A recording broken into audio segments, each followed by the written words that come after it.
오늘 시편의 말씀에서 다윗은 주님의 택함 받은 백성, 언약의 백성의 복에 대해서 또한 노래하고 있습니다.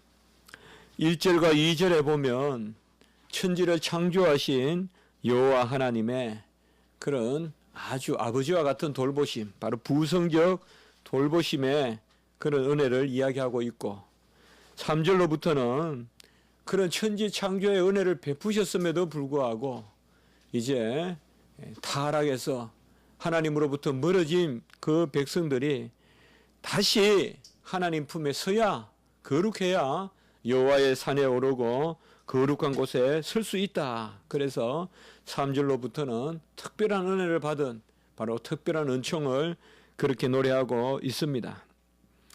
하나님은 여전히 천지를 지으시고 운행하시고 보존하시고 지키시지만은 이제 이 천지를 운행하시는 하나님의 은혜를 오직 믿는 백성들에게만 하나님께서 새겨주심으로, 그 은혜를 새겨주심으로 고백하게 하십니다.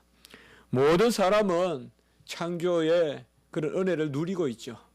요새 이 봄날에 이 아름다움을 누리고 또 약동하는 어떤 그런 생기를 누리고, 이런 것들은 믿는 백성이나 믿지 않는 백성이나 하나님이 다 주신 것이죠. 정말 자연의 힘은 놀랍고, 또 자연의 어떤 새롭게 하는 그런 역동적인 그런 변화, 또 어떤 생성하는 어떤 그런 기묘한 어떤 섭리, 습생, 이런 것은 놀라운데요, 아무도 그것을 믿지 않는 백성은 찬미하지 않습니다. 여호와를 찬미하지 않고 오히려 자연에 따라 마음이 들뜨고 더 범죄하고, 이런 것들을 우리가 볼 수가 있는데요. 오늘 1절의 말씀에 보면 다 여호와의 것이로라 라고 이렇게 딱 선포하고 있습니다. 땅과 거기에 충만한 것과 세계와 그 가운데에 사는 자들은 다 여호와의 것이로라. 이 말은 뭐예요? 여호와가 무에서 천지를 지으시고 또 여호와가 지금 그것을 운행하신다는 말씀이 되겠습니다.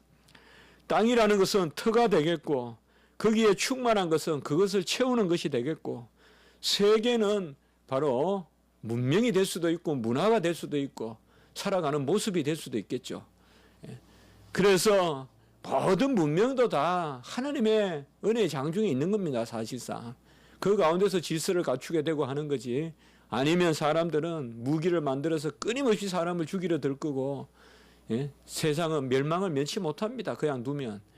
일반적인 은총으로 지키시고 균형을 하나님께서 맞추기 때문에 사는 거거든요. 그래서 땅과 그 터와 거기에 충만한 것과 그것을 가득 채우는 동물, 식물, 또 무생물, 그 충만한 것과 세계와 그것이 운행되어 가는 어떤 그런 문화라든지 그것과, 그리고 마지막에 그 가운데 사는 자들이, 곧 사람들이 다 여호와의 것이다 라고 이렇게 딱 못 박아서 말하고 있습니다.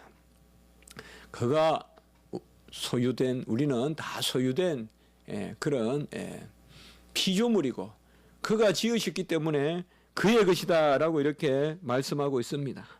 2절에서는 보면 이것을 좀 더 구체적으로 설명하는데요, 여호와께서 그 틀을 바다 위에 세우시며 강들 위에 건설하셨도다 라고 이렇게 말씀하고 있습니다. 그 틀하는 말을 우리가 구체적인 장소 개념으로 볼 수도 있지만은, 여호와께서 바로 세상은 여호와가 앉으신 자리이고, 또 하늘은 자리고, 또 땅은 여호와 하나님이 발을 걸치고 있는 발등상이고, 뭐 그런 표현이 있잖아요, 여러분들. 그러니까 세상에 충만하신 하나님. 그래서 모든 것은 여호와께 속한 것이고, 바로 여호와는 땅과 바다를 터로 삼으셨는데, 그 말은 세상의 모든 영역에 하나님께서 거하시고 계시다라고 이렇게 노래하고 있습니다. 이러한 자연에 대한 노래, 또 피조물과 창조에 대한 노래는 항상 우리를 떠나지 않습니다. 그래서 성도들은 이 사시사철, 특별히 우리나라의 백성들은 아마 우리가 잘 믿는 것도 어떻게 보면 이 사시사철과도 관계될 겁니다. 사람은 어쨌든 여름에는 겨울을 기다리게 돼 있거든요. 더우면 또 겨울에 추우면 또 여름을 기다리게 돼 있고, 그러다 보니까 아주 소망하게 되고, 그러니까 잘 믿을 수 있겠죠. 매일 덥기만 하면 아마 믿음 생활도 힘들 겁니다. 변화가 없다면 매일 춥기만 해도 믿음 생활이 힘들 거예요. 무슨 계절을 놓고 구하고, 우리가 따뜻하게 해주십시오, 또 빨리 겨울이 오게 해주십시오, 빨리 여름이 오게 해주십시오 구하면서 그때 기도하지 않겠어요. 예? 겨울에는 봄이 되게 해달라고. 그래, 사실 북극과 남극과 같이 겨울이면 그런 기도가 없지 않겠어요. 그러다 보면 아무래도 기도도 좀 적을 텐데, 그래서 하나님이 이 사시사철을 허락하시고 자연적인 그런 피조물을 통한 일반 은총을 허락하셨는데, 그런데 그들이 다 하나님을 영화롭게 하지 않고 타락했다 이 말입니다. 그래서 하나님의 것이라, 여호와의 것이라는 것을 거부하는 거예요. 내가 스스로 있다 그러고 이제 여호와의 것이 아니라 그러고요. 나는 내가 스스로 기어냈다 그러고, 모든 피조물들은 진화의 산물이라 그러고, 이 생명의 기원을 알 수 없다 그러고, 이런 것들이 다 뭐예요? 바로 1절과 2절에 만물이 여호와의 것이라는 것을 거부하는 그런 사람들의 모습이죠. 이제 그래서 3절에 보면, 3절부터는 그러한 타락한 인류를 하나님께서 다시금 세우시는 특별한 선택이 있어요. 그래서 여호와의 산에 오를 자가 누구고 거룩한 곳에 설 자가 누구냐? 바로 여호와의 산에 오를 자가 누구고 거룩한 곳에 설 자가 누구냐? 이미 답이 나와 있어요. 1절에 여호와의 것이라고 고백하는 사람이에요. 나는 내가 내 것이 아니요, 이제는 내가 내 것이 아니요, 여호와의 것이다 이 말이에요. 너희는 너희 자신의 것이 아니라 값으로 산 것이 되었으니 그런즉 너희 몸으로 하나님께 영광을 올리라라고 고린도전서에서 그렇게 말씀하고 있잖아요. 바로 너희는 너희 것이 아니라 하나님께서 값으로 산 것이 되었으니 너희 몸으로 하나님께 영광을 돌리라. 너희 것이 아니다 이 말이에요. 하나님의 것이다. 그래서 여호와의 산에 오를 자가 누구며 그의 성산에 설 자가 누구냐? 그 첫 번째 이미 답은 주어진 것이다. 바로 고린도전서 6장 우리가 19절에서 20절에 보면, 고린도전서 6장 19절에서 20절에 보면 이렇게 나와 있다 이 말이에요. 너희는 너희 자신의 것이 아니라, 이게 바로 칼빈이 기독교 강요에서 그리스도인의 철학이다라고 이야기했던 부분이잖아요. 우리는 우리 자신의 것이 아니라 하나님의 것이다. 그래서 너희 몸으로 하나님께 영광을 돌리라. 무엇보다도 우리가 성도됨의 가장 중요한 표는 뭐냐? 우리가 우리 자신의 것이 아니라 하나님의 것이다. 모든 만물을 다 여호와의 것이라고 인정하는 사람은 나부터 여호와 거라고 인정해야죠. 저기 만물은 하나님이 지으신 것인데 나는 내 것이다라고 해서는 안 되겠죠. 내가 하나님의 것이라고 고백하는 사람만 바로 모든 것이 하나님의 것이라고 고백하지 않겠어요. 우리는 내가 여호와께 속한 것이라는 그 마음이 있어야 안위가 있고 평강이 있고 강구가 있고 또 담대함이 생깁니다. 내가 주인 없는 종과 같이 말이에요. 뿌리 없는 겨와 같이요. 여호와의 것이라고 인정하지 않으면 매일 불안하고 흔들리고요. 누가 지켜주지도 않고 끝도 없고 시작도 없고 항상 불안한 것입니다. 그러나 모든 것은 다 헛되고 헛된데 다 분토같이 썩어 없어지는 것들인데 여호와 것이라는 것만 남아있다 이 말이에요. 사실 여호와께만 우리가 손을 뻗쳐서 여호와의 손만 잡고, 그게 바로 영생이라 이 말이에요. 여호와의 것이라는 것을 부정하는 순간 우리는 뭐예요? 멸망이고 사망이고, 그것은 바로 불못이고요, 무적행이고, 우리가 영원한 사망의 형벌이고요. 내가 여호와의 것이다 하면서 붙들려 있는 것이죠. 바로 거지는, 나사로는 아브라함의 품에 있었는데 그건 뭐냐 하면 여호와의 것에 속하여 있다는 말이고, 부자는 여호와의 것이라는 것에 속하여 있지도 않고 인정하지도 않는다. 그러므로 3절에 여호와의 산에 오를 자가 누구며 그의 거룩한 곳에 설 자가 누구냐. 여호와의 산이라는 것은 시편에서 자주 나오는 이 산의 개념이 뭐냐. 우리가 그저 지형으로서의 산 그렇게도 1차적으로 볼 수 있겠지만은 상당히 이 산은 에덴의 동산이 될 수도 있고, 옛날에 그 이문장 목사님이 지금 두레교회 목회하는 분이 이걸 많이 설교하는 것을 제가 들은 적이 있어요. 산이라는 개념으로 시편을 자주 이야기하고, 이 산이라는 게 상당히 중요한 개념이다. 저도 신학교 다닐 때 배우긴 배웠습니다만은, 그런데 여호와의 산이 뭘까? 우리가 호렙산도 여호와의 산이잖아요. 호렙산도 여호와의 산이고, 에덴 동산도 여호와의 산이고, 그리고 뭐예요? 물론 시온의 성산이 있죠. 예루살렘 성전 이만산. 그래서 여기에 여호와의 산이라는 것은 다른 것이 아니라 바로 여호와가 계시는 곳. 산은 높은 곳이잖아요. 그래서 지고한 곳, 하이스트, 바로 가장 높으신 곳, 바로 지성소, 그것이 바로 홀리 오브 홀리스, 바로 지성소, 이것이 바로 여호와의 산이라고 우리가 말해도 될 것입니다. 여호와의 산에 오를 자가 누구며 거룩한 곳에 설 자가 누구냐. 그러니까 여호와의 산과 거룩한 곳은 대꾸되어 있습니다. 이곳이 거룩하니 신발을 벗어라. 바로 모세를 우리가 생각해 볼 수가 있겠죠. 그래서 아무나 서는 것이 아니다. 여호와의 산과 거룩한 곳에 설 자가 누구냐. 신발을 벗어야 되겠죠. 신발을 벗는다는 게 뭐예요? 바로 맡긴다는 거잖아요. 신발을 벗는다는 것은 뭐예요? 내가 걷지 않겠다는 뜻 아니겠어요? 이스라엘 백성은 신발이 없으면 그 강야 뜨거운 불사막을 어떻게 강야를 걸어 다닙니까? 거기에서 신발을 벗었다는 말은 뭘 의미해요? 완전히 다 하나님께 맡기겠다는 거 아니에요. 주님이 걸으시면 나는 주님 위에 발만 얹고 다니겠습니다는 것 뜻 아니겠어요? 주님이 걸으십시오.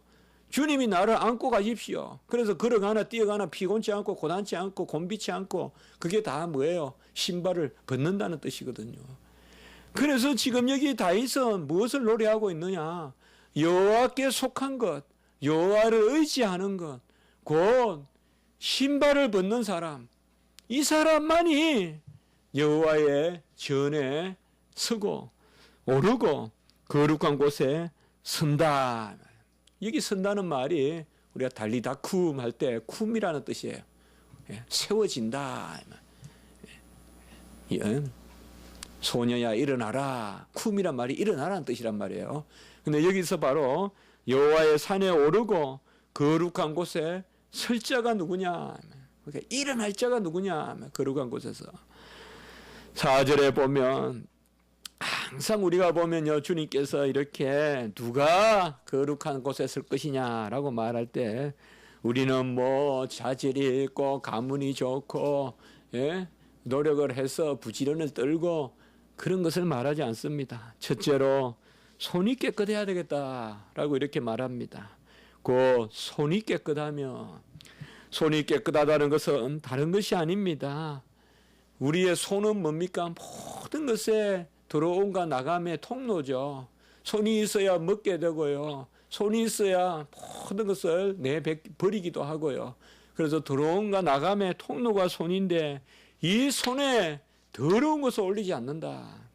손이 깨끗하단 말은 다른 것이 아니라 더러운 것을 만지지 않겠다. 곧 우상을 만지지 않겠다. 그런 뜻으로 우리가 받아볼 수가 있습니다. 그래서 여호와의 산에 오르고 거룩한 곳에 설 자는 뭐냐 하면 무엇보다도 손이 깨끗해야 된다 이 말이죠. 여러분, 우리 손이 무엇을 만지고 있는지 잘 기억하십시오. 사실 손이 가장 깨끗해야 되죠. 가장 더러운 곳이 손이라고 하죠. 모든 세균이 다 있다고 하죠. 모든 걸 다 만지니까 말이에요. 모든 걸 다 만지잖아요. 지금 여기 강대산도 만지고, 또 어디에 올라오면 카드 끊을 때 하고, 얼마나 우리가 따지고 보면, 어떤 사람이 그걸 만졌는지 그거에 분명 우리가 손을 많이 올려요. 그러니까 의사들은 그런 걸 알기 때문에 손을 하루 종일 손을 수십 번 씻잖아요. 그런데 정말 이 손이 뭘 만지는지. 여러분 손은 뭘 만지고 있습니까? 성경을 만지고 있습니까? 아니면 펜을 만지고 있습니까? 우리가 직업을, 내 손이 뭘 만지고 있는가, 이게 손이죠. 내 직업이죠. 그래서 내 손이 정말 참 귀하고 아름다운 것인데, 어떻게 보면 이 손에 더러운 걸 들리지 마라. 더러운 거 들고 다니지 마라. 더러운 거 사지 마라. 이 말이죠. 더러운 거 마신다고 들고 있지 마라. 이 말이죠.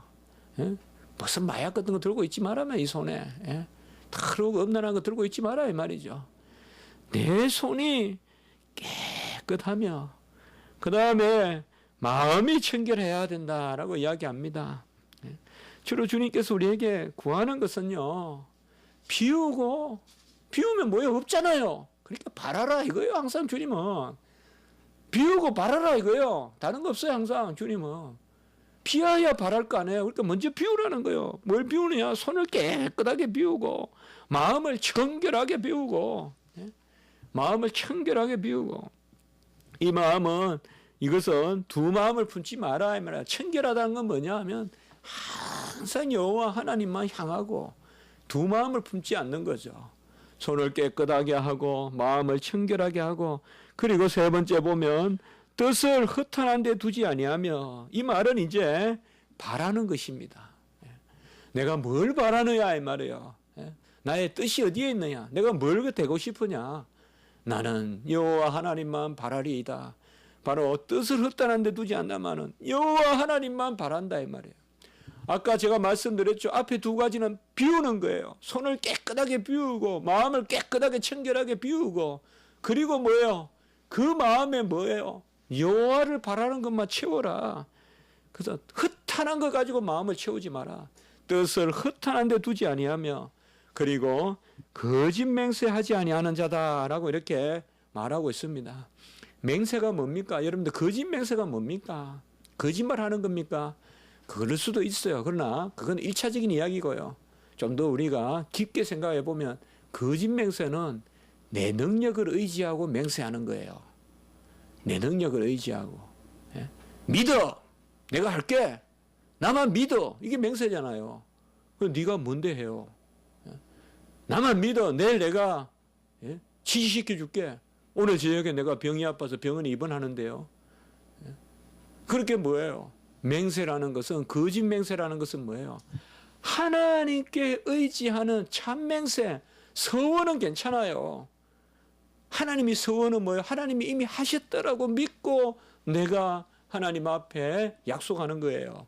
그러나 거짓 맹세는 다 나를 믿고 약속하는 거예요. 나만 믿으라는 거죠. 어떻게 믿어요? 여러분들 아무도 믿지 마세요. 못 믿어요. 왜요? 그 사람이 거짓말장이라서도 못 믿고, 그 사람이 무능해서도 못 믿어요. 실컷 내가 쫓아다녔는데 무능해요. 실컷 내가 쫓아다녔는데 어느 날 푹 쓰러져 가지고 병원에 누워 있어요. 그게 다 우리가 못 믿어요.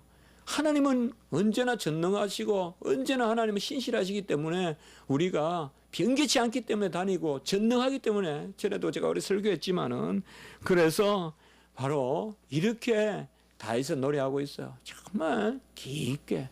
누가 성산에 서느냐? 전체적으로는 뭐예요? 내가 여호와의 것이라는 것을 인정하는 사람. 그 사람이 여호와의 산에 오르고 거룩한 곳에 선다. 그리고 누가 서느냐 이 말이에요. 손을 깨끗하게 하고 마음을 청결하게 하고 뜻을 허탄한 데 두지 아니하고 거짓 맹세하지 아니하는 사람이 여호와의 산에 서는 사람이다. 어떻게 보면 소박한 겸손한 어린아이와 같은 사람이 성산에 선다. 자기를 버리고 깨끗하게 하고 소박하게 순수하게, 그리고 너무 허탄한 데 뜻을 두지 아니하고, 그리고 내가 뭐 할 수 있으라고 거짓 맹세하지 아니하고, 어떻게 보면 정말 차분하게 나를 끌어내릴 때, 이때 5절에 보면 그는 여호와께 복을 받고 구원의 하나님께 의를 얻으니. 여기에 복은 이제 뭐예요? 1, 2절의 복과 달라요. 여기 복이 바로 언약의 복이거든요. 언약의 복. 시편에 나오는 복은 대체로 언약의 복이란 말이에요. 복을 받고, 바로 언약의 복을 받고. 6절에 보면 이는 여호와를 찾는 족속이요 야곱의 하나님의 얼굴을 구하는 자로다. 아예 딱 정의를 하고 있죠. 이런 게 뛰어난 시 아니겠어요? 결국은 다윗이 4절에서 말한 4가지 조건은 6절에서 정리되어 있죠. 딱 한마디로 하면 뭐예요? 여호와를 찾고 야곱의 하나님의 얼굴을 구한다. 이 말은 야곱의 하나님이 어떤 하나님이에요? 야곱이 씨름했던 하나님, 기도를 들어주시는 하나님, 브니엘 그의 얼굴을 보여주시는 하나님, 베델 그의 기도를 들어주시는 하나님. 그래서 누가 하나님의 성산에 서느냐? 여호와를 찾고 야곱의 하나님의 얼굴, 곧 여호와의 얼굴, 브니엘이잖아요. 야곱의 하나님의 얼굴. 그것을 찾는 사람을 하나님은 즐거워한다라고 이렇게 이야기하고 있습니다. 우리가 다 압니다. 기도가 즐겁다는 것. 기도의 결과가 즐겁지 않습니다, 여러분들. 기도가 즐겁습니다. 기도의 결과는 하나님이 수중에 두고 있습니다. 기도를 즐겨야 되지 기도의 결과를 즐기려 하지 마세요. 기도할 수 있으면 즐거운 것입니다. 여호와 하나님과 동행하고 그의 여호와를 찾고 그의 얼굴을 구하고 말이에요. 내가 기도하면 들어주시고, 와도 쫓겨는 가던 어느 구석에서 참 엘리야와 같이 그리스니까로 가든지 저기 사렙다로 가든지 저기 보엘세바로 가든지 동으로 서로 남으로 저기 어디 뭐 위로 그냥 가든지 하나님이 다 지켜주는 거, 그건 기도잖아요. 그래서 오늘 여기에서는 다윗은 그렇게 이야기하고, 이게 다윗의 신앙입니다. 누가 성전에 섭니까? 누가 목회합니까? 누가 하나님의 일을 감당합니까? 누가 다윗과 같이 갈렙과 같이 하나님의 일을 감당합니까? 가문입니까? 능력입니까? 자질입니까? 경험입니까? 아니라는 거죠. 손을 깨끗하게 하고 죄짓지 말고 말이에요. 더러운 거 만지지 말고 말이에요. 더러운 거 들고 다니지 말고 말이에요. 마음을 정결하게 하고 좀 부족해도 괜찮으니까 정결한 게 다 애통하는 거 아니에요. 주님만 바라보고 집중하고, 그리고 허탄한 데 마음 두지 않고요. 이거 해볼까 저거 해볼까 뭐 해볼까 그렇게 하지 말고 주를 위해서 살아야 되겠다. 주를 위해서 살아야 된다. 바로 그렇게 오늘 말하고 있습니다. 7절부터 10절까지는 상당히 기강된 어조로, 여기 시편은 상당히 재미있어요. 1절에서 6절까지는 보면 이렇게 잔잔하게 가요. 어떻게 보면 참 큰 신학이 들어있잖아요. 1, 2절에서는 창조주 하나님, 그 다음에 3절에서 6절까지는 뭐예요? 구속주 하나님, 언약주 하나님을 노래하고 있잖아요. 그리고 이제 7절부터는 아주 그냥 막 벌떡 일어나가지고 그냥 막 뭐를 봤듯이 봤는지 막 그런 그냥 마치 한상 가운데 기도하듯이 찬송하듯이 지금 다윗이 찬송하고 있잖아요. 문들아 너희 머리를 들지어다. 영원한 문들아 들을지어다. 이것에 대한 해석은 다양합니다. 그러나 로마 캐톨릭은 이것을 잘못 해석해서 사람이 문을 들어야 된다. 그래서 교황이 든다. 이렇게 또 해석하고 있어요. 항상 이 로마 캐톨릭은 그렇거든요. 이 문을 드는 권세는 교황에게 있다. 그래서 교황이 문을 들면 예배가 시작된다든지 이렇게 또 이야기하는데, 그건 아니고 문들아 너희 머리를 들지어다. 영원한 문들아 들릴지어다. 이 말은 바로 하나님의 임재를 받아들이라 이 말이죠. 예배를 뜻해요, 여러분들. 문들아 들릴지어다. 성전에 들어가는 문들아 들릴지어다. 들지어다. 들릴지어다. 영원한 문들아 들릴지어다. 문들을 끌어올려라. 이 말을 끌어올리라. 여호와 하나님을 영접하라. 송축하라. 머리를 든다. 이 말은 교만하고 이런 게 아닙니다. 겸손히 낮아진 영혼들이여 너희 머리를 들지어다. 겸손히 낮아진 고개 숙인 영혼들이여, 겸손한 영혼들이여 너희 머리를 들고 찬송할지어다. 힘이 팍 솟는 거 아니에요, 여러분들. 지금 머리를 들고 있는 교만한 너희들은 머리를 숙일 것이요. 겸손히 머리를 들고 머리를 숙이고 겸손히 낮아져 있는 너희들이요. 그렇게 번역해 우리가 해석해 볼 수도 있겠어요. 그렇게 주석할 수도 있어요. 그래서 성전의 문이 열린다는 이야기도 될 수 있고 우리의 심령을 들어서 문들아 열려라. 바로 우리의 예배의 문이여 열릴지어다. 영광의 왕이 들어가시는도다. 바로 영광의 왕이라고 이야기하고 있습니다. 영광의 왕이 누구시냐? 강하고 능한 여호와여, 전쟁에 능한 여호와시다. 이것은 어떻게 보면 다윗의 고백이겠죠. 상당히 주관적이라고도 볼 수 있겠지만은 우리는 또 우리의 간증이 있겠죠. 그러니까 여기에는 뭐든지 우리의 간증을 넣어보면 되겠죠. 이것을 우리가 너무 객관적으로 저는 해석하는 것은 좀 검했으면 좋겠어요. 이런 것은 꼭 영광의 왕은 전쟁에 능한 여호와다 이렇게만 연결시키지 말고 이것은 시편 기자 다윗에게 있어서 얼마나 연전연승하게 했어요. 다윗은 지금 말씀해 보면 싸우는 족족이 이겼잖아요. 그래서 전쟁에 능하신 영이 여호와시여, 강하고 능한 여호와시여. 그리고 9절에 또 후렴을 추임을 넣습니다. 문들아 너희 머리를 들지어다. 영원한 문들아 들릴지어다. 영광의 왕이 들어가시는도다. 영광의 왕이 누굴까요? 세 가지로 생각해 볼 수 있겠어요. 영광의 왕이란 말은 첫째로 영광 가운데 계시는 왕이시다. 영광이 뭐라고 했습니까? 제가 그의 품속에 있는 것을 영광이라 그랬잖아요. 우리가 바로 영광의 왕이라는 것은 만유의 주가 되시는 분이에요. 여러분들 영광이라는 것은요 꽉 찬 것이라고 저번에 우리가 나누었죠. 꽉 찬 게 영광입니다. 빠져 있으면 영광이 아닙니다. 꽉 차 있으면 그게 영광입니다. 부족함이 있으면 영광 아닙니다. 그냥 빽빽한 구름과 같이요 꽉 차야 돼요. 진한 온기점이네 그 불과 같이 꽉 그냥 얼마나 강하냐 틈이 없을 만큼 느슨한 흐릿흐릿한 꺼졌다 피었다는 불이 아니라 팍 피는 불과 같이 그것이 바로 영광입니다. 꽉 차는 것. 영광의 왕은 첫째로 영광 가운데 계신 하나님, 두 번째는 영광을 받으시기 원하시는 하나님. 우리의 하나님은 영광의 하나님이십니다.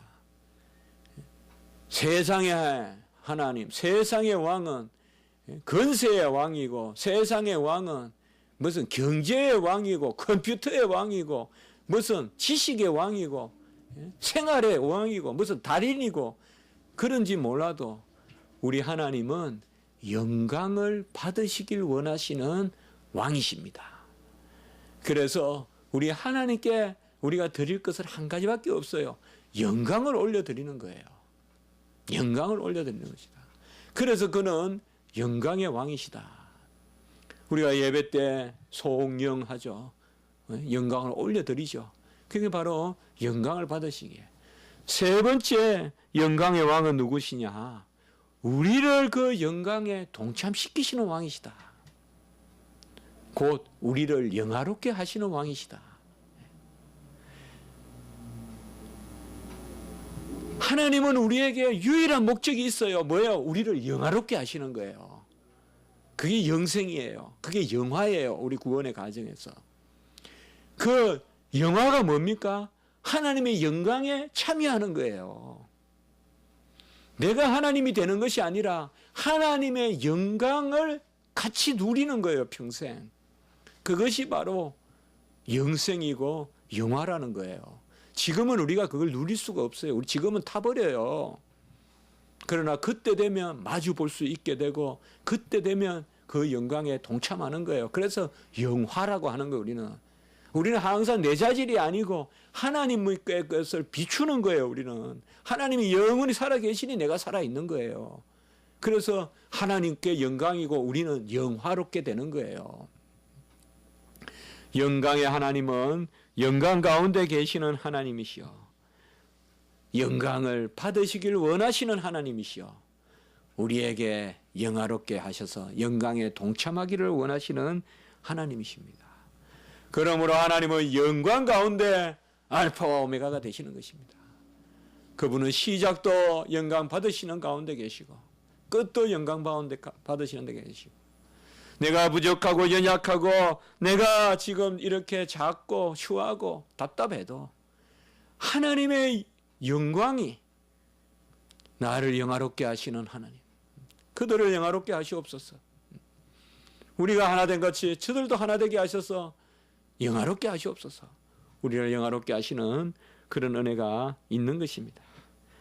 저는 개인적으로 오늘 시편은 다 정말 아름답지만 이거는 사람이 쓸 수 없는 시다. 너무나 아름다운 시다. 하나님이 영감해서 이렇게 아름다운 시를 쓰게 하시고, 특별히 찬송도 많이 부르지만은 7절에서 10절에 보면 이건 정말 너무나 아름답게 후렴에서 이렇게 강하게, 1절에서 6절에는 보면 뭔가 차분하게 이렇게, 거기서 뭔가 비우고 씻고 그렇게 하고 막 7절에서 10절까지 이렇게 두 번 반복하면서 영광의 왕이 누구시냐, 영광의 왕이 누구시냐, 강하고 능하신 여호와시여, 전쟁에 능한 여호와시여. 10절에 보면 영광의 왕이 누구시냐, 만군의 여호와께서 영광의 왕이시로다 라고 이렇게 이야기하고 있습니다.